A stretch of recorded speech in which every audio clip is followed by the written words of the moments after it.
Why is it that the older we get, the more health problems seem to pile up? The more birthdays we celebrate, the more pills line up on the counter. Isn't it strange? Medicine is more advanced than ever, yet so many of us feel weaker, not stronger. Are you tired of managing symptoms instead of truly healing?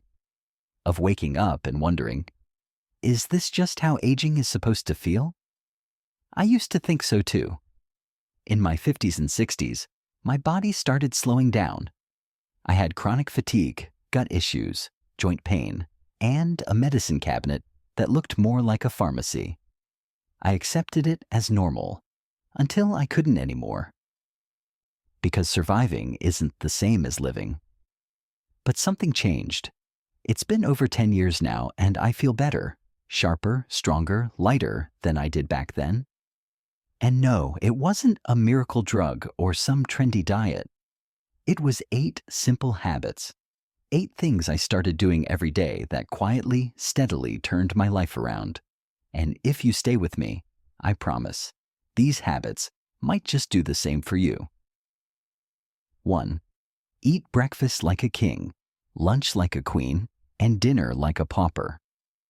There's an old saying, eat breakfast like a king, lunch like a queen, and dinner like a pauper. It sounds poetic, but it's not just folk wisdom. Modern science actually agrees. You see, we humans are not machines. We are a biological species, just like birds, like wolves, like trees, and like every species on Earth, we are built to follow a rhythm. It's called the circadian rhythm, a 24-hour internal clock that governs when we sleep, wake, digest, think, heal, and even fight off disease. The problem? Most of us today are living completely out of sync with that rhythm, and we don't even realize it. Think about it. How many of us skip breakfast, grab a quick bite for lunch, and eat our biggest, heaviest meal late at night, often while sitting in front of a screen, exhausted? That's the opposite of what our bodies were designed for. In fact, studies have shown that eating the same meal in the morning leads to far better digestion and calorie burn than eating it at night. The body's ability to process food, what scientists call the thermic effect, is 2.5 times stronger in the morning than it is in the evening. When you eat a hearty breakfast, your body says, good, time to wake up, fuel the muscles, activate the brain. You feel energized, focused, and less likely to crave sugar or snacks throughout the day. But when your largest meal is dinner, especially close to bedtime, the body gets confused. Instead of resting and repairing, it's forced to digest. Blood sugar spikes, fat builds up. Sleep suffers. I once met a woman in her 70s who said, I never ate breakfast growing up. By the time I hit 60, I had prediabetes and acid reflux every night. My doctor told me to eat like the sun, big in the morning, small at night. I switched. Within 3 months, the reflux was gone and my energy came back. There's a growing body of research proving this. One study split participants into 2 groups. Both ate the same number of calories per day. But the group that ate more at breakfast and less at dinner lost more weight, had lower insulin levels, and even reported better moods. This isn't about dieting or starving. It's about respecting our natural timing and reclaiming the balance we were built for. So tomorrow morning, treat your breakfast like the most important meal of your day. Give your body what it truly needs when it's most ready to receive it. Lunch can be generous, but not heavy. And at night, keep it light and early to let your body rest and repair the way it was always meant to. Your body knows the rhythm. All you have to do is listen. You'll find the studies that back this up in the description, just in case you'd like to read more. 2. Eat until you're 80% full. No more, no less. Let me ask you something. How many times have we been taught to eat until we're full? Really full? Growing up, many of us were told, finish your plate, don't waste food, eat while it's hot. And in times of hardship, that made sense. But now, for many of us, this habit has become a silent trap. We eat large, rich meals. We eat fast. We eat until we can't move. And we call it normal. But what if I told you that this very habit is one of the quiet causes behind chronic disease as we age? In Okinawa, Japan, home to some of the longest living people on Earth, there's a cultural saying, Hara Hachi Bu, which means eat until you're 80% full. Not stuffed, not bloated, just enough to feel satisfied. It sounds simple, but it's powerful. By stopping before fullness, the people of Okinawa reduce strain on their digestion, avoid calorie overload, and give their bodies a chance to function in balance. Researchers believe this one habit plays a major role in why so many of them live past 100, still sharp, still active. And it's not just Japan. In many parts of traditional China, especially among older generations in rural areas, there's a similar principle. 7/10 full keeps the doctor away. Elders in these communities often eat with intention, slowly, savoring every bite, never rushing, never stuffing. Now contrast that with how we live today. Fast food, buffet culture, giant portion sizes. The result? Chronic inflammation, high blood pressure, type 2 diabetes, fatty liver, digestive problems. The science is clear. Overeating, even healthy food, over time, leads to insulin resistance, weight gain, and a constant burden on the heart, liver, and pancreas. And for older adults, this pressure builds quietly. The extra weight we carry makes it harder to move, harder to sleep, and harder to heal. But here's the good news. The solution is not a strict diet. It's not starvation. It's simply learning to stop a little earlier, eat slowly, chew more. Listen to your body. Pause halfway and ask, am I still hungry or just finishing out of habit? It might feel strange at first, but within days, you'll notice the difference. Less bloating, clearer thinking, lighter energy. As one Chinese elder once told me, when you leave the table a little hungry, you live life with a little more strength.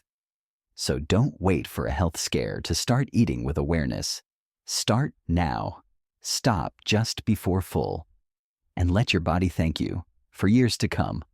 The scientific studies that support this habit are listed in the video description below. 3. Don't lie down right after eating. Ever. Let's talk about a habit that many people think is harmless, maybe even relaxing. But in reality, it's one of the most dangerous things you can do after a meal. I'm talking about lying down right after eating. It might feel natural, especially after a heavy lunch or a big dinner. You're full. Maybe a little tired. The couch is calling. Or worse, it's late at night and you go straight from dinner to bed. But let me be clear. This is a serious mistake. When you lie down, gravity no longer helps your stomach keep food and acid in place. That means stomach acid can rise up into your esophagus, causing acid reflux, heartburn, bloating, or nausea. And if it happens often enough, it doesn't just make you uncomfortable. It can lead to chronic acid damage, known as gastroesophageal reflux disease, or GERD, which is extremely common in older adults. Left unchecked, it can lead to inflammation, ulcers, and even precancerous changes in the esophagus. Harvard Health Publishing recommends staying upright for at least 2 to 3 hours after a meal, especially dinner.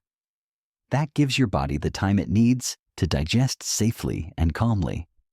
Even a light walk after eating can make a big difference, helping digestion, reducing blood sugar spikes, and preventing that heavy, sluggish feeling. I once knew a man who had the habit of eating late and heading straight to bed. For years, he struggled with nighttime coughing and tightness in the chest. Doctors thought it was asthma or allergies, until they realized it was silent reflux from lying down after dinner. He simply started eating earlier and walking for 10 minutes after meals. The symptoms vanished. It's such a small change, but it's powerful. So if you've been lying down after meals, or worse, eating a late dinner and going straight to sleep, please reconsider. Your body needs time and gravity to help it work properly. After every meal, do yourself a favor. Stay upright, breathe, and move just a little. Your stomach will thank you. Your sleep will improve, and your long-term health will be better for it. The studies that support this habit are listed in the video description below. 4. Gently massage your belly and move after eating, a Chinese healing secret. There's something I learned years ago from a traditional Chinese doctor, an old man with calm eyes and strong hands, who moved slowly but with great purpose. He told me, if you want to age without pills, start by treating your stomach like a friend, not a machine. That lesson stayed with me, and what he meant was simple. After every meal, don't lie down. Don't sit stiffly in a chair. Instead, move, and if you can, massage your belly. Gently. With breath and attention. He called it a form of yang sheng, the Chinese art of nourishing life. In modern terms, we might call it post-meal movement and abdominal massage. But the idea is timeless. After eating, your body works hard to digest. Blood flows to the stomach. Enzymes break down food. If you stay still, everything slows. But just 5 to 10 minutes of light movement, like walking slowly, standing to wash dishes or watering plants, can help everything move better. Studies show that walking right after a meal helps reduce the post-meal blood sugar spike. This is especially important for people with diabetes or prediabetes, because muscles in motion pull sugar out of the blood without needing extra insulin.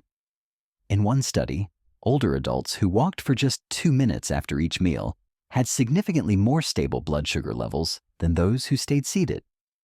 Now about the belly massage.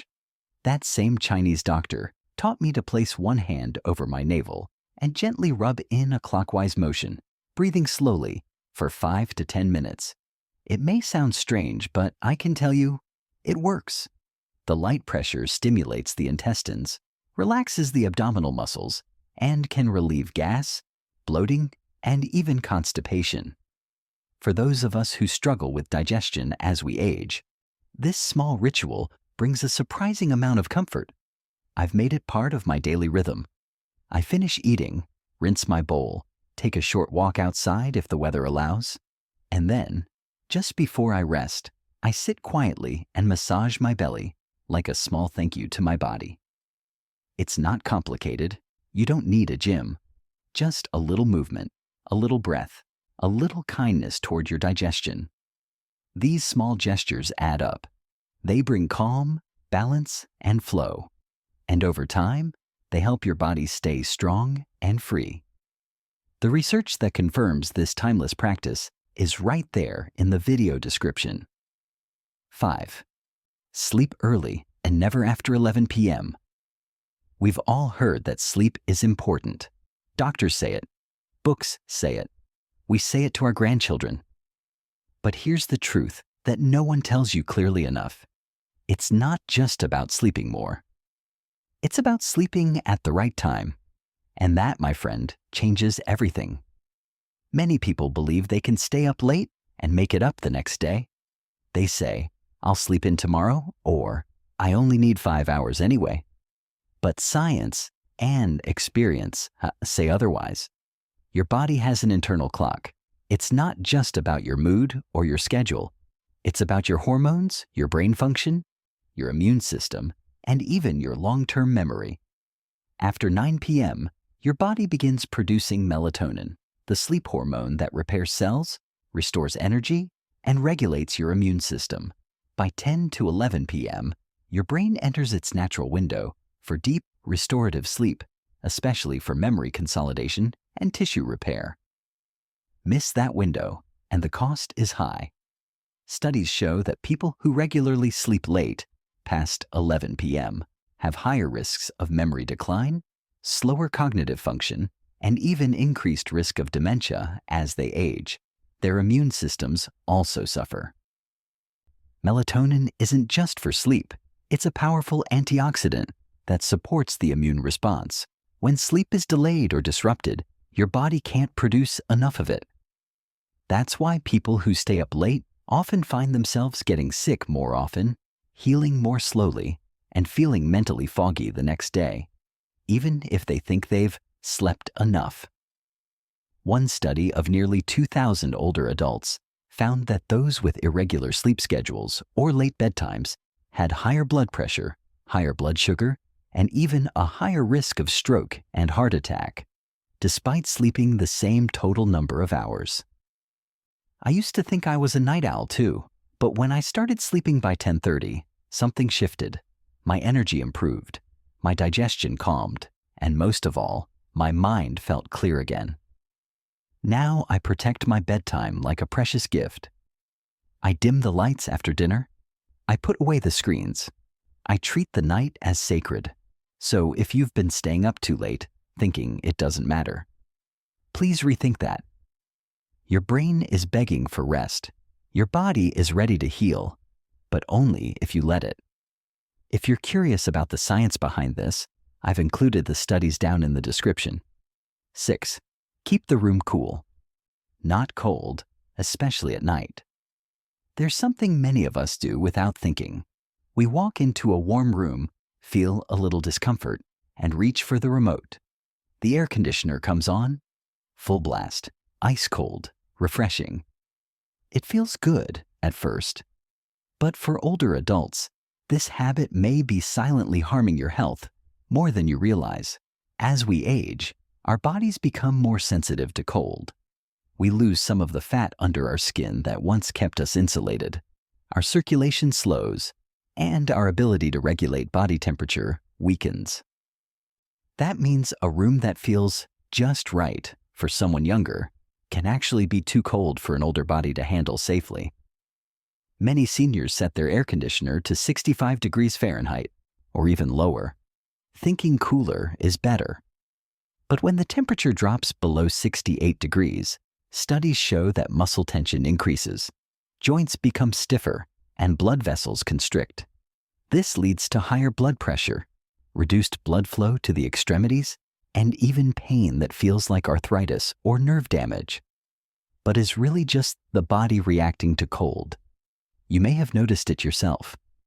A stiff back in the morning, soreness in the knees, achy fingers. The cold makes you want to move less, sit longer, and delay getting up. Over time, this turns into a cycle of physical sluggishness, mental fog, and even emotional fatigue. And the worst part? Many people think it's just aging, when in fact, it's often the cold air that's keeping them stiff and stuck. Doctors recommend keeping your bedroom at around 72 to 77 degrees Fahrenheit, or about 22 to 25 degrees Celsius. This is the ideal range for healthy sleep, safe circulation, and relaxed muscles, especially for seniors. Below 65 degrees, the body starts to lose heat too quickly. Prolonged exposure can lead to hypothermia even indoors. And at night, when your heart rate slows and your immune system goes into repair mode, the cold can disrupt sleep quality and put extra strain on your heart. If your room feels stuffy, use a fan, not a freezer. If you must cool the air, set the thermostat to a gentle, steady level, not ice cold. Wear light pajamas, keep a blanket nearby, and never sleep directly under a strong cold draft. Comfort isn't about being cold. It's about being balanced. Protect your warmth, and your body will move better, sleep deeper, and stay stronger. Number 7. Skip the ice water. Your stomach needs warmth, not shock. On a hot day, there's nothing more tempting than an ice-cold drink. That first sip is refreshing, even addictive. But if you're over 60, or caring for someone who is, ice water may be doing more harm than good. You see, the human body, especially in old age, thrives on warmth, especially your digestive system. When you drink something cold, your mouth might enjoy the chill, but your stomach does not. Your stomach is a warm environment by design. It needs to stay around 98 degrees Fahrenheit for digestive enzymes to work properly. Those enzymes, like pepsin and amylase, are like tiny workers that break down food and absorb nutrients. But the moment you drink ice water, the temperature in your stomach drops. And just like workers in a freezing office, those enzymes slow down. Or worse, stop working altogether. The result? Food stays longer in the stomach undigested. Gas builds up. You feel bloated, heavy, uncomfortable. This is one of the most common but overlooked causes of indigestion, reflux, and stomach cramps in older adults. In traditional Chinese medicine, the stomach is referred to as a fire pot. And pouring cold liquid into a hot pot? That's a recipe for extinguishing the flame. Scientific research backs this up. One study found that drinking cold water during meals thickened mucus in the throat, made nasal congestion worse, and even slowed intestinal motility, especially in sensitive individuals. In others, it triggered migraines or worsened esophageal spasms, making swallowing painful and erratic. I've seen it many times. Someone finishes a meal, drinks an ice-cold soda, then complains they're bloated or gassy for hours. It's not always the food. Sometimes it's the water. So, what's the solution? Simple. Choose room temperature water. Or even better, a warm herbal tea. Ginger, chamomile, mint. These support digestion, soothe the gut, and warm the body gently. After meals, sip slowly. Let your stomach stay warm and active. Remember, digestion is not just about what you eat, but how your body processes it. And warmth is the key that unlocks everything inside. You can find the studies that support this in the video description below. E8. Get morning sunlight. It's nature's medicine for strong bones and a stronger spirit. Let me tell you about a habit so simple, so free, and yet so powerful, it's been called sunshine medicine. And for older adults, it could mean the difference between standing strong or falling hard. I'm talking about early morning sunlight. Just 10 to 20 minutes of gentle sun in the morning helps your body produce vitamin D, the essential nutrient that keeps your bones strong, your immune system sharp, and your mood steady. Over 90% of the vitamin D we need comes not from food or supplements, but from sunlight absorbed through the skin. Now here's why that matters. As we age, our bones become thinner. Our balance isn't what it used to be. And that's when the real danger begins. A simple fall can become a life-changing injury. In fact, studies show that seniors with low vitamin D levels are much more likely to suffer from fractures, hip injuries, and slow recovery after falls. It's not just about bone strength. It's about the strength to live independently. So how do we protect ourselves? Start with the sun, but not just any sun. The right kind of sun at the right time. The best window is early morning, before 9 a.m., when ultraviolet rays are gentle but still effective. Stand outside. Let the light touch your face, your arms, maybe your legs if the weather allows. You don't need to tan. You don't need to sweat. You just need to receive. Here's what to avoid. Don't try to get your sun at noon. The UV rays are too strong and may damage the skin. Don't wear thick sunscreen during your short morning session. It blocks the very rays your body needs to make vitamin D. Don't try to get sunlight through a window. Glass blocks the UVB rays necessary for vitamin D synthesis. Instead, aim for bare skin, natural light, and peaceful presence. Even cloudy mornings work. As long as you're outside, your skin still absorbs what it needs. And the benefits go far beyond your bones. Morning light also helps reset your internal clock, telling your brain, it's time to be awake and alert. It reduces melatonin at the right time, so that at night, your body naturally feels sleepy again. It also boosts serotonin, the feel-good brain chemical that lifts your mood and protects against depression. You don't have to make it a chore. Just step outside while sipping your tea. Stretch your arms. Breathe deep. Say good morning to the sky. Your bones will thank you. So will your heart, and maybe most of all, your spirit. A gentle reminder before we part. I didn't make all these changes overnight, and I won't pretend it was easy. Old habits cling to us like old coats, comfortable, familiar, and hard to take off. When I first stopped eating late at night, I remember the hunger. Real, gnawing hunger at 10 p.m. There were moments I thought, just one snack won't hurt, but I held on. And slowly, something changed. The hunger faded, my sleep deepened, my energy returned. The same was true for all 8 habits. Each one asked for a little patience, a little discomfort, and a lot of consistency. But every small effort added up. My joints felt lighter, my digestion smoother, my mind clearer, and I started feeling like myself again. Not the tired version I had accepted, but the real me I thought was long gone. So if you're just starting, be kind to yourself. Don't try to change everything at once.